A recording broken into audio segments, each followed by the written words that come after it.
shit at the He pilot. stepped up, he's hit. Niggas be broken, be sober, but still talking shit like And they he got it. fumbles the football at the They say end. that they had it, time money, these niggas gon' say that they got it. Oh my God. Get out with the key to success and these niggas gon' blame it on talent. They don't wanna see you win. They don't wanna see the race. You don't wanna see a bitch caught up in the stars like she out of space.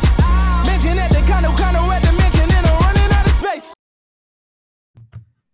All right, welcome to episode 6 now of the City of Brotherly Love Sportscast. Same co-hosts coming on here. Blake or Dylan. My name's Dylan, and that's Blake.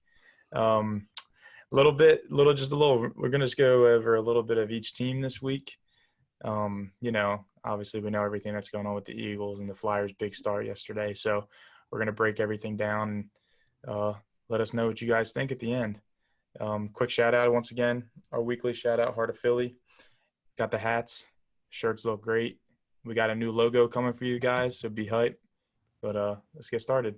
So I think obviously the biggest topic that we figured we would talk about this week is Doug Pederson getting fired. Who's going to replace, even though we have to replace the head coach, the offensive coordinator, the defensive coordinator, and probably the offensive line coach now. So basically with Doug being fired, I'll ask Blake who his number one options are to be the next head coach and possibly offensive coordinator as well. Yeah, so I think I'll go like my top 3. So I like Brian Doble from Buffalo, the offensive coordinator. For those who don't know, we can't interview him until after the season anyway. Well, till they're out of playoffs anyway. Mm-hmm. But what he's done with Josh Allen is incredible. And you see Wentz, the number one thing for a coach, if they're coming here, has to be about fixing Carson Wentz. Doesn't matter who likes to hear that and who doesn't. You got all this money tied into him. We're married to him. So you got to live with that. And if he sucks then we trade him and we go the Hurts direction or somewhere else. Anyways, but mm-hmm. I like him because what he's done with Josh Allen. If not, I'm high on Lincoln Riley. I mean, I know he's from OU. Call him the quarterback whisperer down there. So, I mean, if he's really a quarterback whisperer, I mean, he says he's content with staying at OU, but money talks. You offer him a fat contract, he'll be here. He's an offensive genius, and that's the way the league's going nowadays is all young offensive minds. Now, I like Robert Saleh, but I don't want a defensive-minded coach because you get a good OC in here, chances are they're out 2 to 3 years tops if we're balling, and that's not good on our part. I'm going to pause you real fast. Archie Bradley to the Phillies. Is that what just happened? Side note, yeah. We'll talk about that later. Good shit. And I guess my third one would be what's his name? Arthur Smith, right? Mm-hmm. It'd either be him or it would be who's the other one? I'm trying to think of their name real quick. I think it's really just him. Joe Brady. I like Joe Brady a lot. Not sure, but like listening to a lot of people talk, he's going to get hired this year. He came from. I mean, he was even though they had a lot of talent, I know he was the mind behind that masterful offense down in LSU. That's probably the best college offense we've ever seen. Them or Bama this year, and then so I guess those are my 4 options actually because I like them. I like what Arthur Smith did with Ryan Tannehill. He made him more of a passer. I get he has Derrick Henry, but you can't really go wrong with any of them. I don't hate Robert Saleh. I'll for sure would add him. Seems like guys respect him, but I want an offensive mind in here. Absolutely. I mean, obviously, I think number one for us, I don't know if it would be for you, for me, it would be Eric Bieniemy, but I think that's not realistic. So I'm not even going to put him in my top 3. Yeah. I think number 1 for me would definitely be Arthur Smith or Joe Brady. So the biggest thing with Arthur Smith was obviously he had Derrick Henry. So, I mean, him coming in, he might give Miles Sanders the ball 30 times a game. You know what I mean? But then he was also able to use somebody he was able to change basically Ryan Tannehill to that passing quarterback that they needed him to be because they didn't need to rely on the passing game. Mm-hmm. But he was able to turn Ryan Tannehill and make the play calls that knew there was to his capabilities because they knew he wasn't he was an under 30 overall quarterback, and now you could put him in the top 10 if you really wanted to. Yeah, you know what I mean? Yeah. And then my biggest thing with Joe Brady is same thing. He had CMC. Obviously, we know CMC is a freak, but he plays to his capabilities, and he has people like Curtis Samuel going for 1,000+ yards. Well, I was about to So say, I think, stop real quick. He really barely even had CMC too. Yeah, exactly. He didn't have, arguably, honestly, I don't care who wants to call me crazy, not including quarterbacks, but overall in the offensive end, CMC's probably a top 3 talent in the league. And he didn't have him. Dude went for 1,000 last year. He was like only the 3rd running back ever to do that. Mm-hmm. So, I mean, he's unreal, and you couldn't even base his offense around that. Exactly. So then, like I said, like Curtis Samuel to me is just like, I think Rager could be better than Curtis Samuel is. And he's got Curtis Samuel. He's got almost 3 receivers going for 1,000+ yards. Mm-hmm. Like, that's crazy. So if you can have play people that young of a coach too, playing that way, playing that and succeeding that well in that kind of offense, that's unbelievable. And then same thing with you. I'm definitely more offensive minded, but I mean, I wouldn't be mad if Robert Saleh became the coach. You know what I mean? Like, I'm not going to sit here and dwell over it. But like we said, same thing with Brian DeBoer. Like, what he did with Josh Allen's unbelievable. But I think we really have no idea what's going to happen because there's this long list of 12 coaches now that are on the list, including Ryan Day, other people, including like Lincoln Riley, like you said, Deuce Staley. I like Ryan Day a lot too. I'm not a big OSU guy, and a lot of people are going to be like, "Well, he was," because Ryan Day was here under Chip Kelly. But, QB coach. I mean, Chip. Yeah, I think Chip was way ahead of the time. Look at the league now; it's like such a college-based league. That's how Chip's offense was. Look at it; he was just way ahead of the time. And you bring a guy like Ryan Day here; he's a decent offensive mind. Apparently, he's a really liked coach everywhere he goes. So, yeah. So then, I mean, then you still have to fill offensive coordinator, defensive coordinator. Like, I mean, for me, I think I personally would just like Deuce. I don't think he's ready to be the head coach. I would definitely give him the opportunity as an offensive coordinator, though, especially if you were to bring in like an Arthur Smith.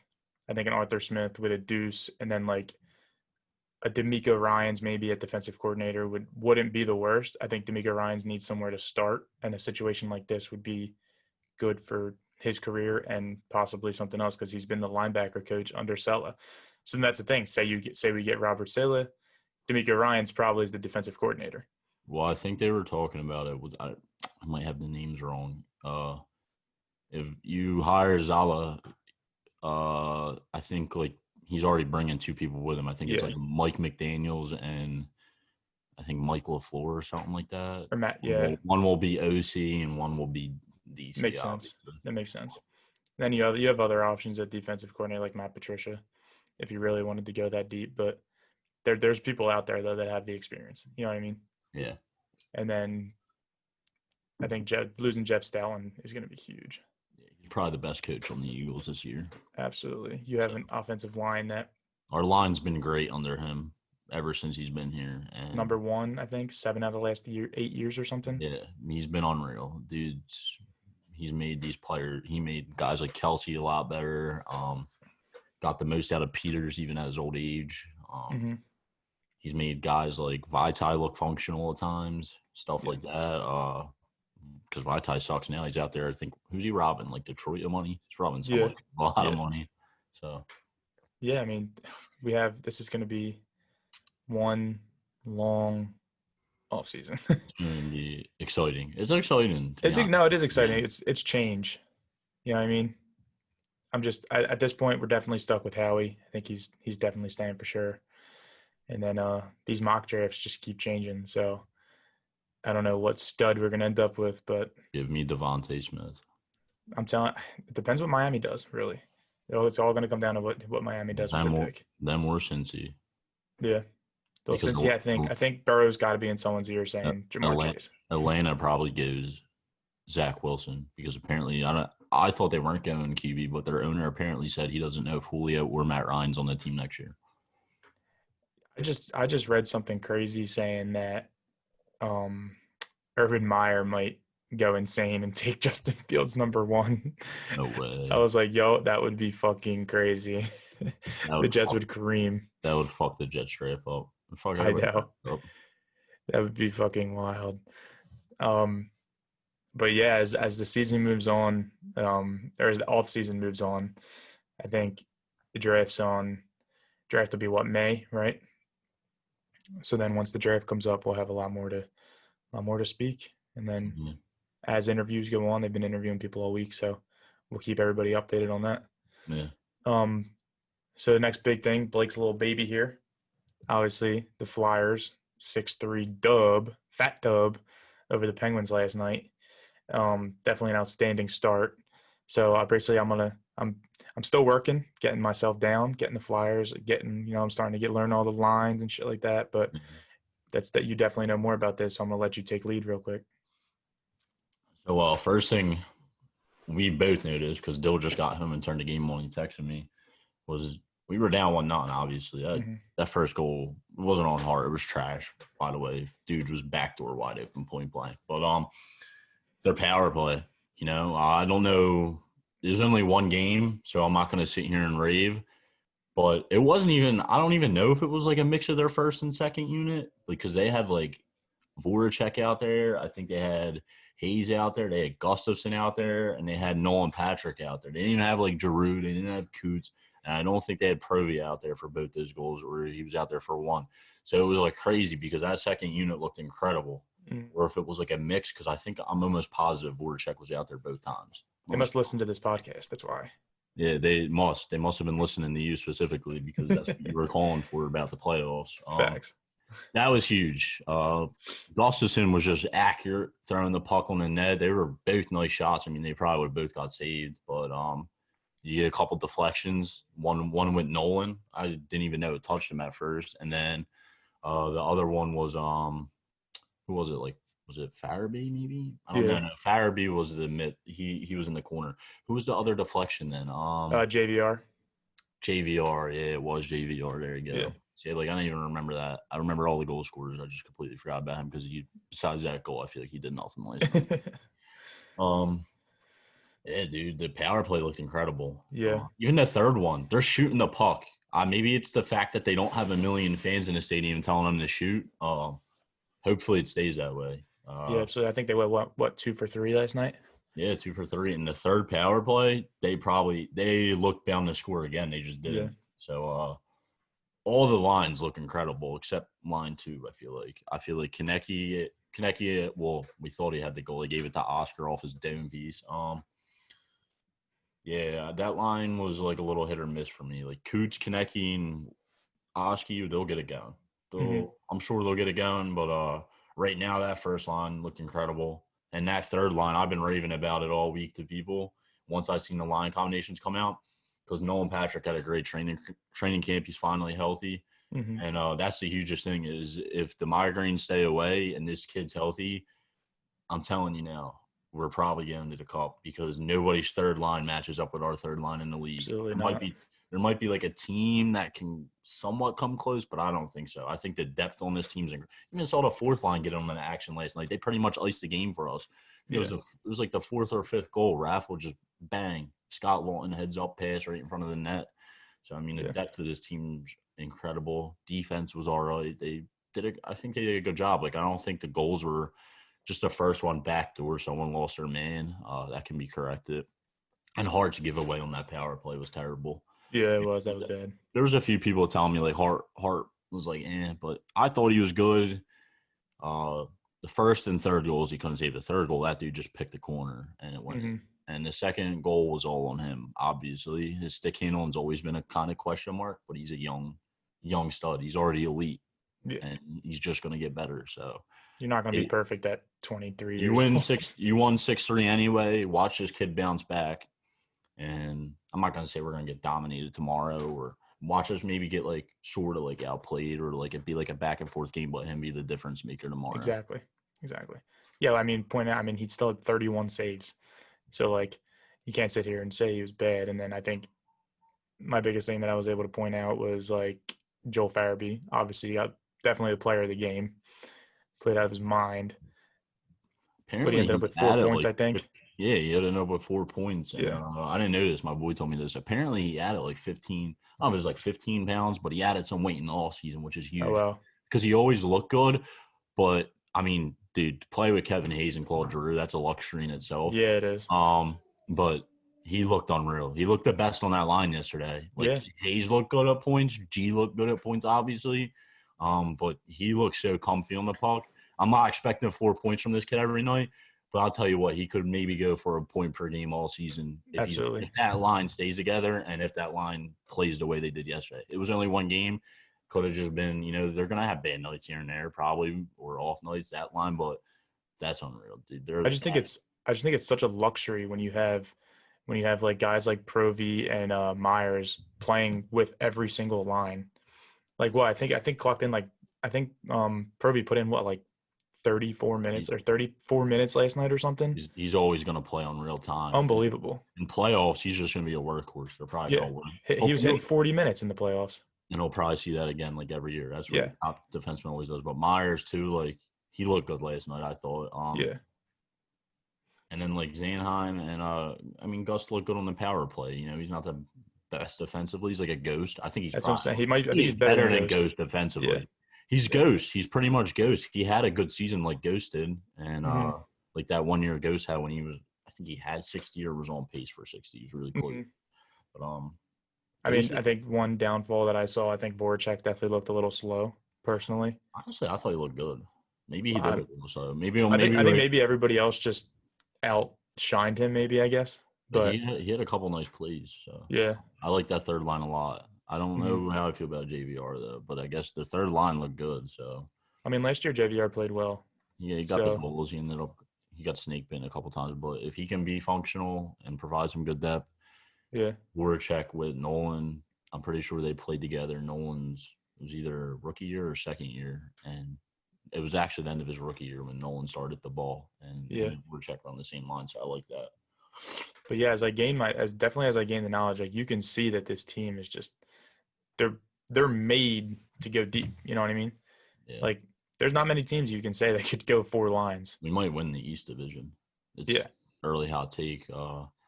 When you're playing in a shortened season. Boston plays tonight.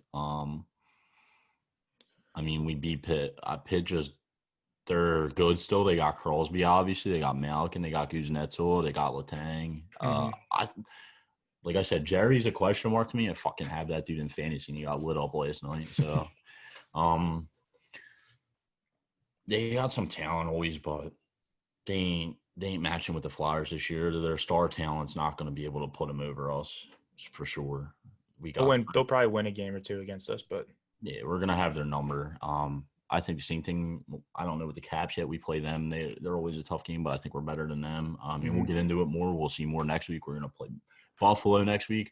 Hopefully we can win tomorrow, because I was talking to a guy the other day. Like, I didn't even think about this. We probably play in the toughest division in hockey for this year. I think we do every year. I think the Metro is the toughest, but think about this. Like, we have a lot of good teams in our division. Now this year, yeah. It's going to be hard to break away.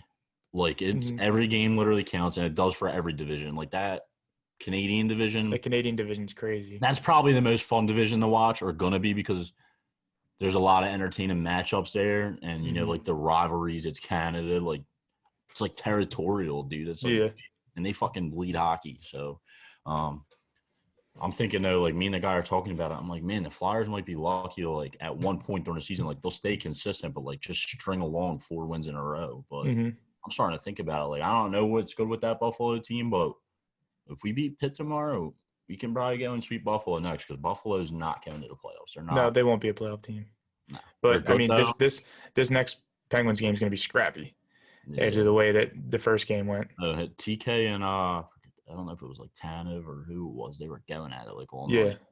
Yeah, TK is always going to go at it. He doesn't give a shit. They won the face-off battle, 58%. They won the hits battle.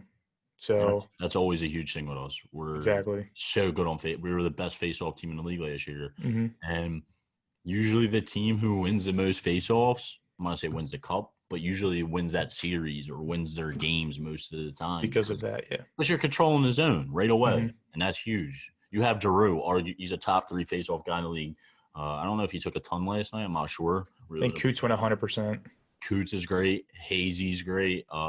Nolan's going to get there, and Lutz is great. So you just go deep. Lineup goes deep. It's crazy how deep they go. Yeah, man, this season's gonna be fucking dope. And telling you, by the end of the season, I promise my knowledge will be fucking high, because I'm not gonna miss a game. Like, we don't miss Sixers games and stuff like that.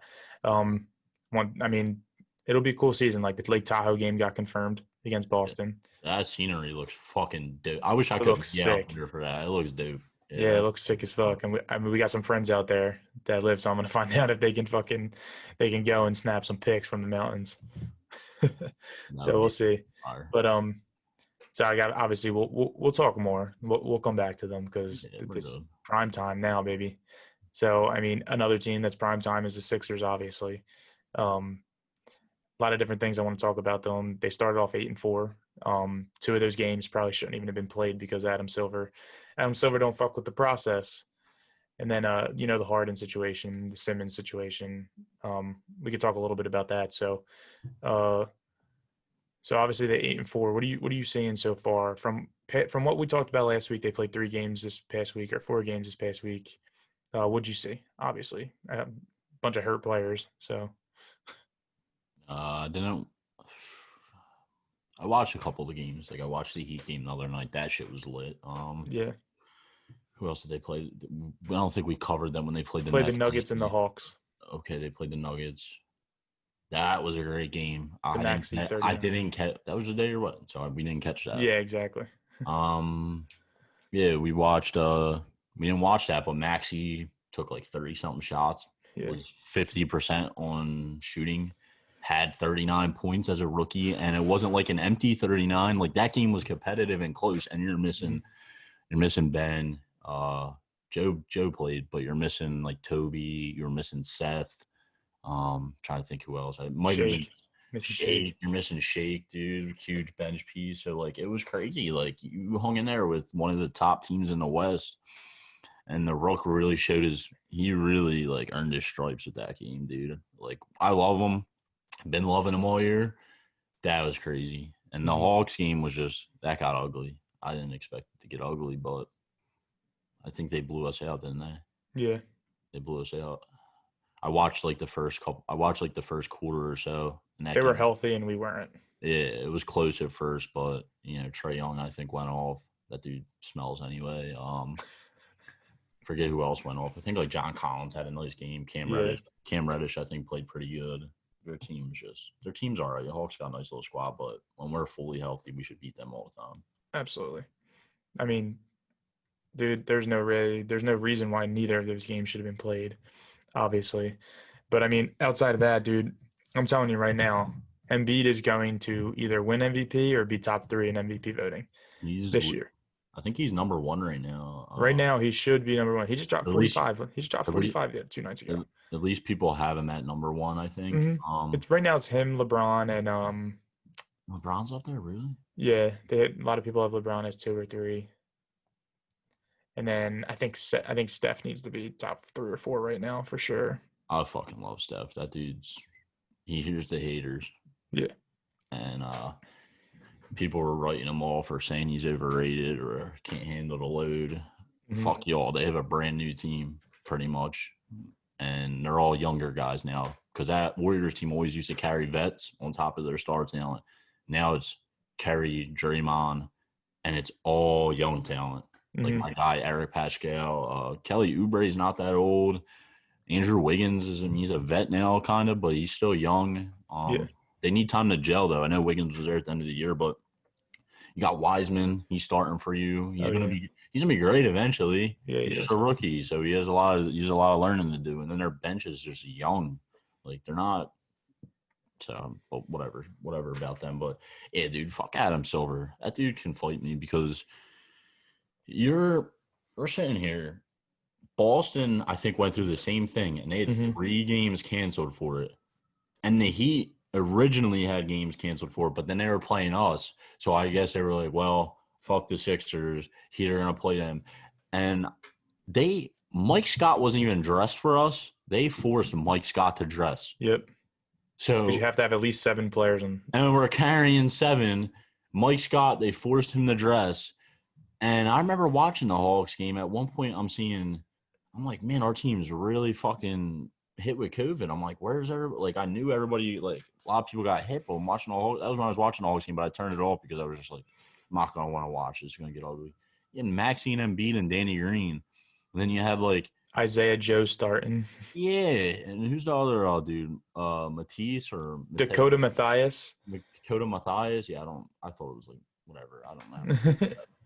He's all right. They got some. I mean, he hits a nice three. He hits a three last against the Heat. That was a huge confidence. Yeah.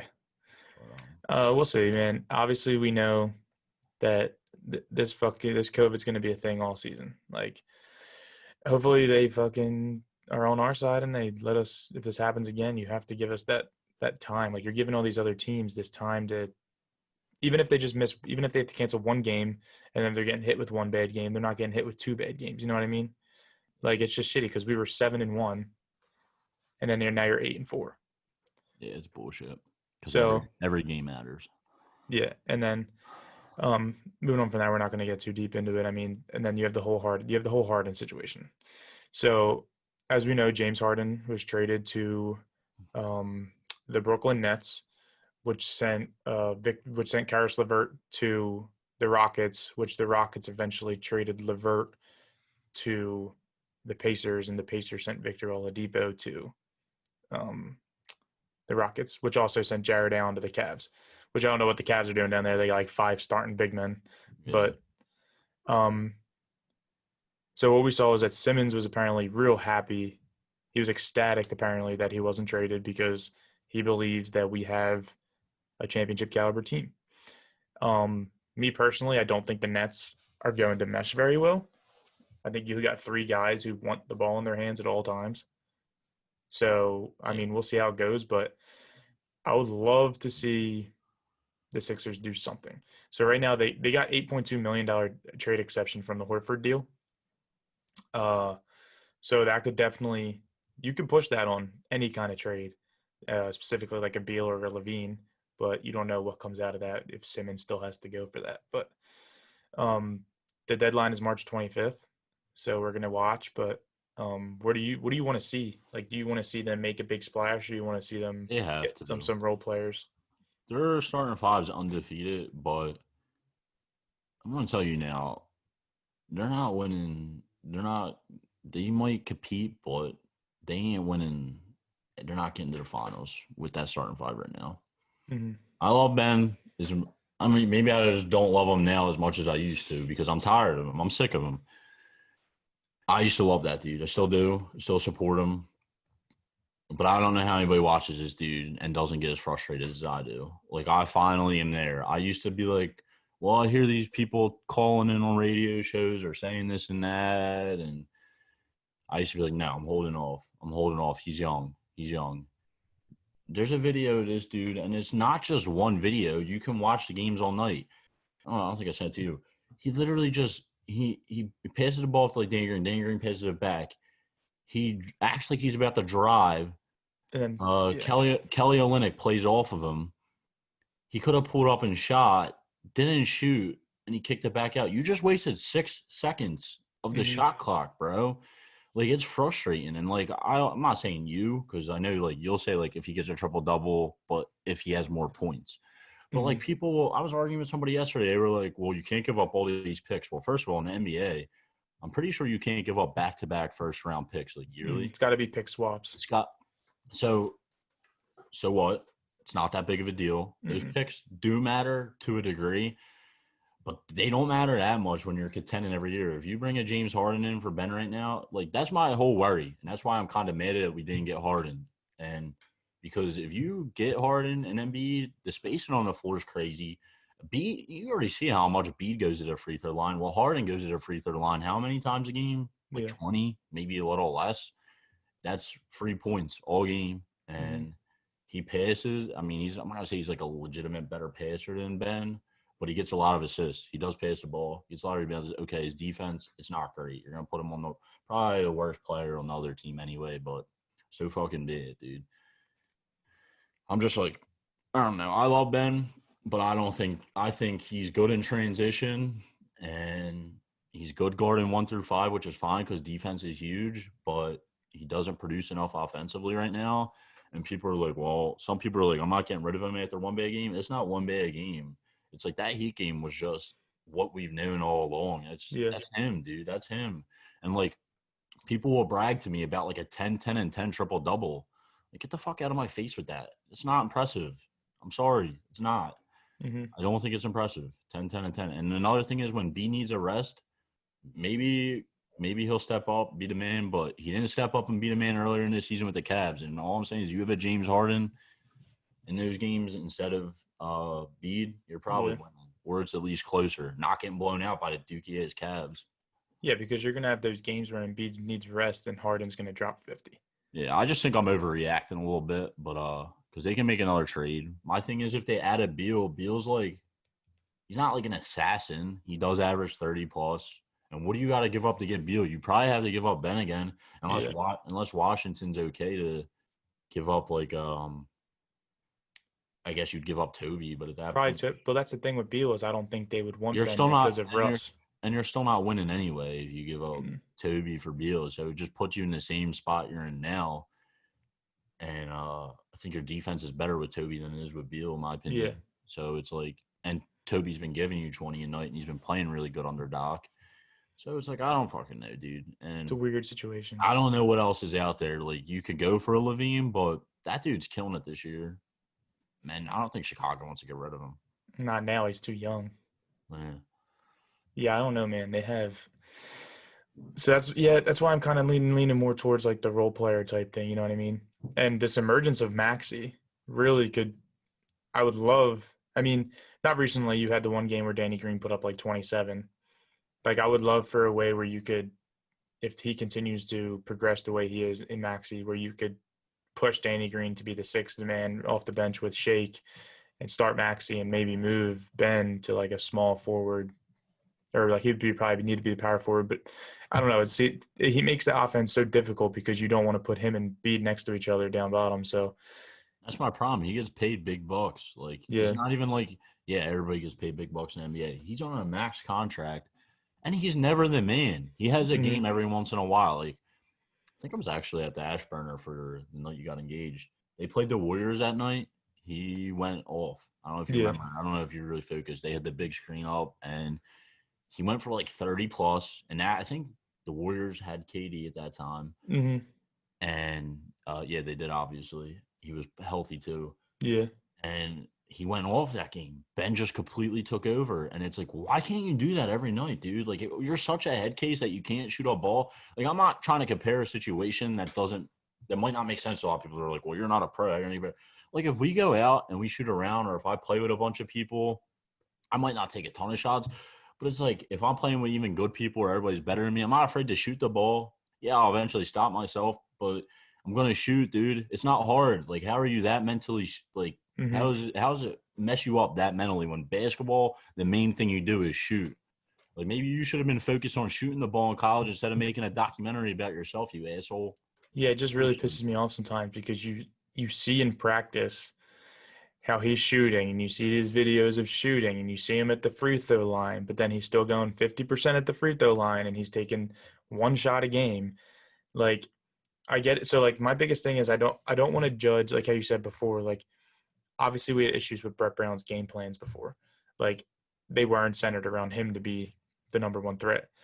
So then that was then, but now Doc knows what he's doing. Like, Doc's going to incorporate him in the offense, and you can almost like see the frustration in not just him, but you can see it in Ben's like the teammates. You can see it in Bede. Like, there's people yelling, like they want him to shoot. Like, there's time, like you see them get like the ball is just getting passed around for 20 of the 24 seconds on the shot clock sometimes because Ben Simmons isn't shooting an elbow shot but the center's down on the fucking baseline.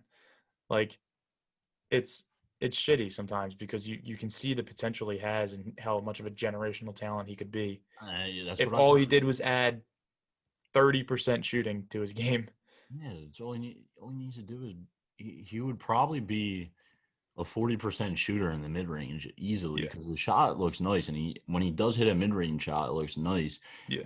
And his three-point, I'm not asking for a three-point shot like everybody else, but I'm tired of like – it's like, why is he like – I'm not saying there isn't fans who are mad and angry, but why is he above criticism in this town, I feel like right now? That's how I actually feel right now. And, like, I know football is the biggest sport. Quarterback's the most important position. God forbid, Carson Wentz has a bad year. We're running him out of this town. This fucking dude hasn't evolved his game once. He's literally – did you see what the NBA executive just said about him? Mm-mm. It's an anonymous NBA executive. They said they will not go far in playoffs because Ben Simmons.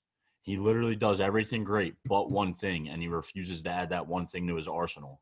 And that's shooting. And whether people like to admit it or not, you can be the biggest ball head. You can be 10 times smarter than me, more knowledgeable than me. You got to admit Ben holds us back. He does. Yeah. The regular season matters. Every game matters. Season matters. But we all know what happens in playoffs. We might win a series. I don't know who we would play in the second round right now. I don't know who we will eventually. But we're going to play a damn good team, whether it's a Boston, whether we probably beat Boston, but whether it's a Miami. Miami always we struggled with them yesterday. They didn't even have Jimmy and Bam, and we didn't have Toby and Seth. So it kind of evened out in my opinion. If you don't finish 1 and 2, you're going to get a tough matchup in the first round. Yeah. Yeah, Milwaukee's probably better than us, honestly. East is going deeper now, for sure. Milwaukee's definitely better than us. You're going to have like an Indiana, which is going to be like the 6 or 7 seed. And I don't want to disagree with you. I hear a lot of people saying it, and I know they're kind of all – I think KD's a head case, but I think he knows how to spread the ball, and I think Harden knows how to pass the ball too. And I don't know what's good with Kyrie. I don't know if he's coming back. A little psychopath. Yeah, he's a great talent, but he is psycho. But I think they'll work out if they all play because either way, you got 3 superstar talents, and you can't double any of them, dude. Maybe Kyrie isn't a superstar, but you know that man can give you 30, and he's a fucking walking bucket, and he's clutch. And Harden's a walking bucket, and who you guarding? Like it worked today. Someone walked in. Well, they'll double KD, and then what? You're leaving Harden 1-on-1, and then what? You're leaving Kyrie 1-on-1. Come on, dude. You're leaving Joe Harris at the 3-point line. Yeah, like don't be stupid. The only thing I don't like is their center, and I know he's not good anymore. He's like kind of and he's like just buried on their bench. They should just go out and like add a Hassan Whiteside. Like take him off Sacramento, and at least they'll have like solid, a solid, serviceable big. Yeah, DeAndre Jordan's not going to be. He can play good minutes. I think DeAndre Jordan. I think Embiid's going to tear up whether it's DeAndre Jordan or Jeff Green. I think is going to be their backup. But I mean, Embiid when we play them, Embiid's going to go off. But that Simmons might slow KD down or slow Harden down a little bit. But I don't know. Right now they match up better. They definitely. I personally think they won the trade for this year, but I think they lost the trade for the future. Oh, because they're in win now mode. Yeah, absolutely. I think they were kind of stupid anyway because Kyrie and KD aren't old. They got 5 good years of basketball left each, at least. I think at least KD has 3-4 good years left. I mean, look at second best player on the planet. Yeah, I mean, yeah, and you get rid of Karis LeVert. You're solid stud, and you get rid of Jared Allen. I think your team potentially was better built, and you're probably getting a ring either way. Here, I think this is like you got 1 to 2 years, and people are like adding all the pressure on Harden, but I don't even care. I think they win, and I think the Lakers can still beat them. I don't know if the Lakers are coming out of the West, but I think that's my pick, and I think the Lakers can still beat them. Definitely. Well, that's because the Lakers go deep. Like their Lakers bench will definitely outplay the Nets bench. But that's what the thing with them is you can always have one of them on the floor at all times. You're always going to have a superstar on the floor at all times. And like LeBron can't mark all 3. And who the hell is it? And I don't think AD can mark all Harden or he's athletic enough, but he's a big at the same time. Like he's like that power forward. He's not really a center. He's a power forward. He's athletic. He plays good D, but he ain't going to be on a. Maybe they try it if that's the matchup in the future. It'll be interesting to see because I think they're going to the finals, but who knows? Yeah, we'll see how it goes. Also, talk about them. I don't even give a fuck because I was on the bench shit when I was on a raid. Fuck the Rockets owner, all right? Because apparently he's the reason why Harden's not here right now. And for the people that didn't want Harden, good for you. You're relieved. For people that wanted Harden like myself to wanted to see him with Embiid for the next 2-3 years, I'm pretty pissed, honestly. Yeah, there's definitely mixed emotions about how that went down. I think the trade definitely had to happen as long as Maxey wasn't part of it. If we win with Ben and Joe, we can go back and dig up these archives and blast me, and I'm gonna remember episode 6. I'll gladly accept my wrongs. I did it with Doug, and then I was back on hating Doug. But, so I mean, we can bounce to Doug because we didn't talk about. Well, we'll go to the Phillies first. Yeah. Well, we're just gonna cover the Phillies real fast. I mean, biggest thing me and you obviously we discussed about on the side was they met with JT over Christmas break. I mean, we're praying, hoping this turns into some kind of contract. It's going to be max money. Would love to see him. Would love to see Didi come back. I know you're real big on the rumors on Andrew Benintendi. Fucking love it. What is he? He's a 273, 275 career batter. Outfielding is fucking phenomenal, dude. Yeah. You lock down. I don't know if he can play center. Like, I follow the Sox. I don't think he ever has. But he's a solid left fielder. He's a fucking stud. And Bryce's outfielding is incredible now, too. People didn't always look at Bryce that way. And he comes to Philly. This man's – he was either leading the league or tied for outfield assists like a year or two ago. And then you had Benny, and Benny has speed. I mean, dude, I don't know. I think it was the play that sealed it when they went to the World Series and beat the Dodgers. Do you remember that dive-in play he had? Yeah. Astros, that fucking play was phenomenal. I love that kid. 270 batter. Not mad about that. That's great. It's not great, but it's good. You're a left fielder. I'm not expecting you to put. And he can hit a bomb every once in a while. He could probably get you 20 in our ballpark. And he's gonna rack up RBIs. You gotta, dude. If he's out there, you need to add him because you need to get younger in the outfield. And then he's cheap. He's real cheap, too. I don't think he'll cost you a lot of money, and I don't think he'll cost you many prospects. I think someone said something about, like, a Mickey Moniak. Fucking take Mickey Moniak at this point. We were expecting Mike He's Trout. supposed to be the top stud. Yeah. So I'd be mad excited. I have his shirt, his Red Sox shirt. I fucking love that dude. So yeah, he's only on a 2-year, $10 million contract. So yeah, and you could probably get him back, decent price. Absolutely. The only position you'll have to then lock up in your outfield is center field, and which is locked up now. Who is it? Archie Bradley Jr. Oh, fuck yeah, you just said that. Yeah. I just told you. So Archie Bradley Jr. is now signed. So now imagine that outfield. What is he bat? Like stat-wise? Yeah, let me look it up. Yeah, you can look it up real fast. I was on my phone looking up some other shit earlier. That's why my eyes. I might have him right here. They agreed to a 1-year, $6 million deal, which is huge. That's cheap. Damn, this dude got a husky beard. Bro, if you so my biggest thing is what? Sorry, I don't mean that because we're just having fun. Did you see what he tweeted? No, who, Archie Bradley? Yeah, he tweeted mood, and it's Rocky at the top of the steps. Dude, I'm telling you, if you can match up, if you could put Bryson Wright, Archie Bradley Jr. in center, and is he a pitcher, bro? Archie Bradley Jr.? Yeah, he got me fucked up. We're gonna look like huge assholes after this is over. Is he? Yeah, he's a pitcher. No fucking way. Who am I thinking of? Are you thinking of someone else? Not Archie Manning. Don't say that dumb shit. Damn, we're gonna look like you. Is he coming from the Sox? No. He's a workhorse though. So no, he's coming from the Diamondbacks.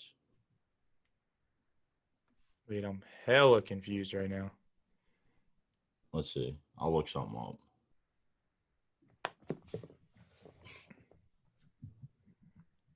No, he's a bullpen arm. Yeah. So we got another bullpen arm. All right, we got another Archie Bradley, fucking righty out of the bullpen. That's fucking big, actually. Now I'm fucking pissed. Yeah. I was fucking hype. Yeah. Whatever. So we still got to lock up center. When you said him, I'm not gonna lie, because I know baseball, but not so. For everybody out there listening, we're dickheads. But he knows baseball more than me, so I'm definitely a dickhead now. It's all right. It's all right. Shit happens.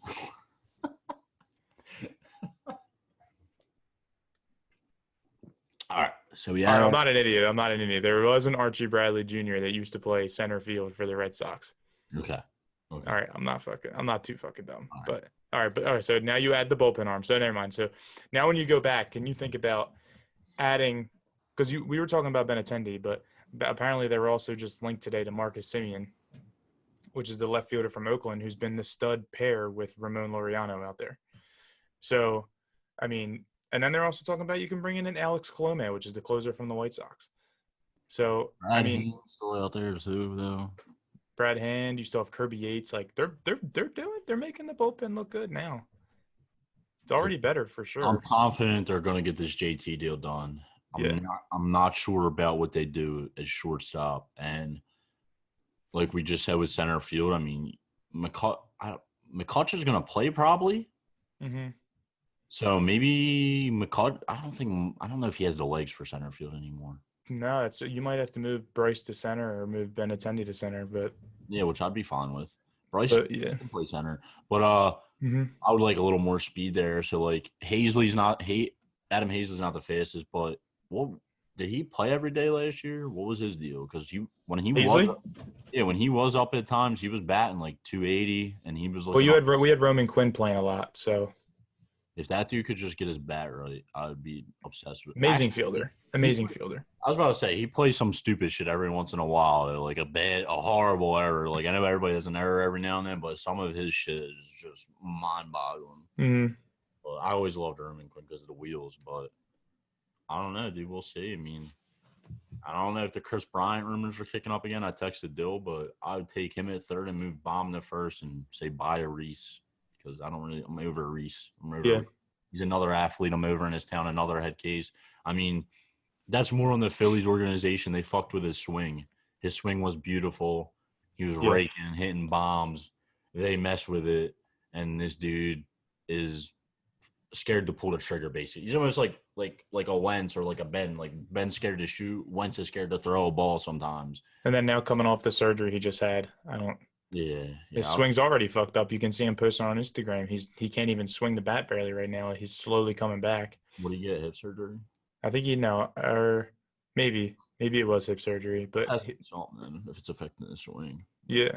I don't know. We have once again, the same thing. They said that the season's going to start on time. So if they need to make the moves and they make like I told you earlier, the big contracts, like the JT contract he's going to get, sometimes wait until February to happen. Like when we signed Bryce, like that was almost March, right? Yeah. So those big contracts are still out there. Like you have teams like the Mets that are pulling in Lindor and then also trying to pull in Chris Bryant now too. Like teams are making moves around us and we're not. Obviously, I love the Jose Alvarado. Obviously, now I love the Archie Bradley move. That's big. You're making the bullpen better, but you're not making the offense better.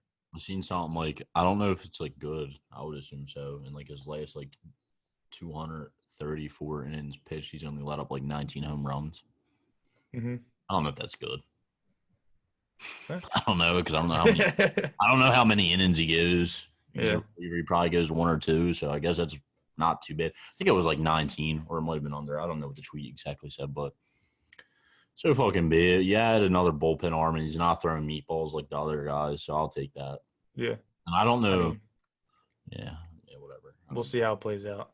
I think so I think I heard you before we got onto the Phillies. I think you wanted to talk one more last topic. Yeah, we got to talk. I think that's the Doug situation. We got to talk Doug because you got to talk Doug to end it. You think he definitely I'm with you on this. I think we definitely think he got side hustled a little bit. I think so. I'm going to say same with Dill, probably. Going to say and show my respects to Doug. I wasn't big on him year one. They showed a lot of promise year one though too. I was just so mad and just wanted to win and being an over dramatic Eagles fan because they lost like 7 games by one possession his first year. And then the second year, him and Cars, Reich, the whole offense, they make some off-season moves on go. We get to the Super Bowl, even with a backup quarterback. Backup quarterback plays fucking 8 unreal quarters of football that not even guys like Peyton and Rodgers could probably play. Like shit you've never seen. I mean, they could, but I'm just saying. And they win. And he wasn't – the thing about Doug is, I'll admit it, he didn't call the Philly special, but he allowed Foles to call it, and he went with his player's instinct. And Doug was a player's coach. And I'm sure there were still players in the locker room that loved him. I feel like a lot of players didn't post shit for him, though. Mm-hmm. You feel that way? I mean, No, definitely not. I saw like Miles.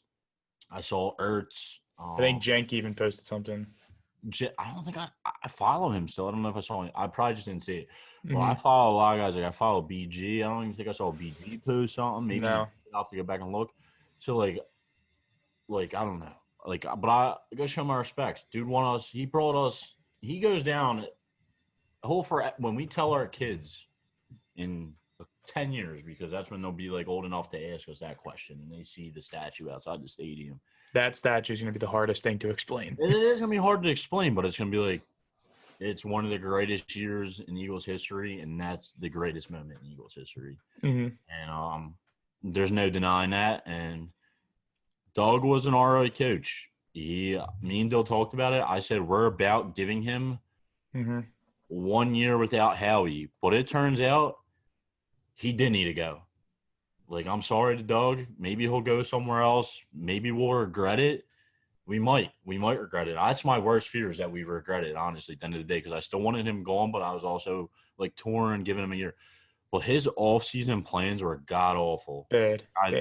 Like I said, like, I want to say thank you to Doug for the Super Bowl and the great moments and getting us to playoffs and keeping us in there and keeping us in the mix every year. But those all-season plans, Press Taylor, OC, are you kidding me, kid? Mhm. Come on. And you're a defensive coordinator. You wanted to bring a dude back. I forget. Dude was a bum. I don't even remember his name because he's such a bum. Mhm. And then I didn't know this. Our boy Tom, my boy Tom, replied to our story because we asked what we want to see. And he said Doug wanted Hurts and Howie and Lori wanted Wentz. Mhm. And I honestly, That's the decision maker right there, pretty much. I didn't think I would believe that. I thought Doug was just lying to the media, and then he's saying we have a great relationship, this and that. No, dude, you need to go. Not even because of that situation, but the off-season hirings. But he deserved a better way out, for sure. He deserved to go out. Whether it was him just step down and them agree mutually, because he wanted more power. Like, you see other coaches around the league, they want more. They have a lot of power. They're saying who's drafted, saying this, saying their staff. But honestly, thank God. Like, I love Lurie. I'm not the biggest fan of some of the stuff he does, and I don't love Howie. I hate him. That dude is a lot of redemption. He has to make the right pick first and foremost, not trade back, use that 6th pick. And he has a big offseason ahead of him, and they got to hire a good coach. Absolutely. Like ASAP. So we'll see, I guess. Doug needed to go, though.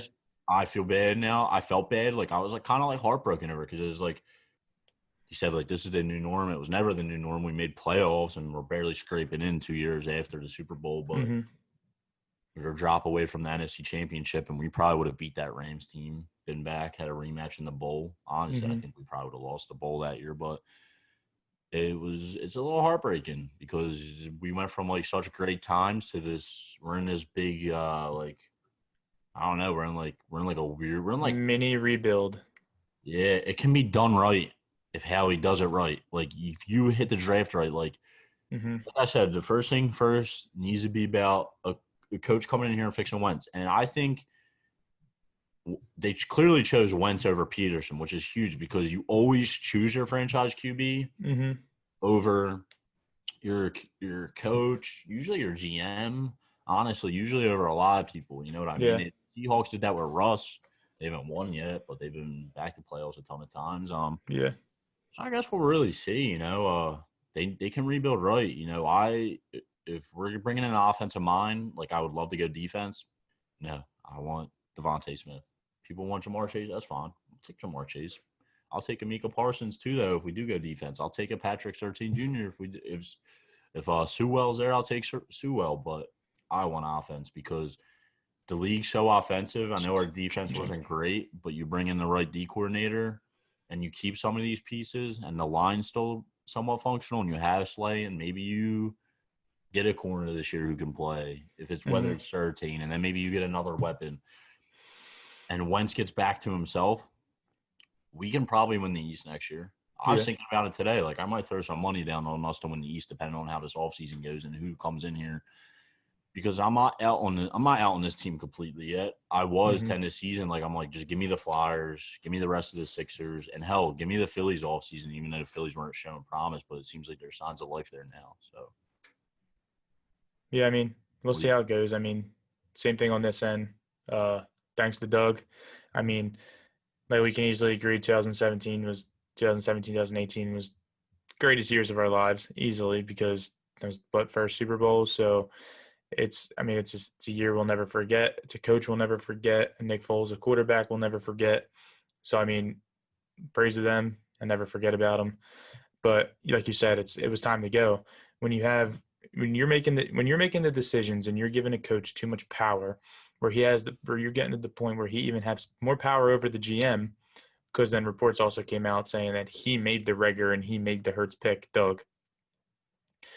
Also scares me, because when you're giving a coach that much power, basically Howie and Lurie have no control when you're the GM and the owner, and you're giving your head coach the most power to make these decisions. And obviously they weren't the right decisions for the franchise specifically. But like you said, it was time to go. We praise them for the thing, but it was best for the franchise. It was best for Wentz, because you stick with the quarterback, you stick with the person you're paying the most money to, who has proven to you that he can play. I mean, it's just what you do. You don't move on from a quarterback and stay with a coach who's been struggling, whose coaching's been atrocious, with a rookie quarterback who was mediocre.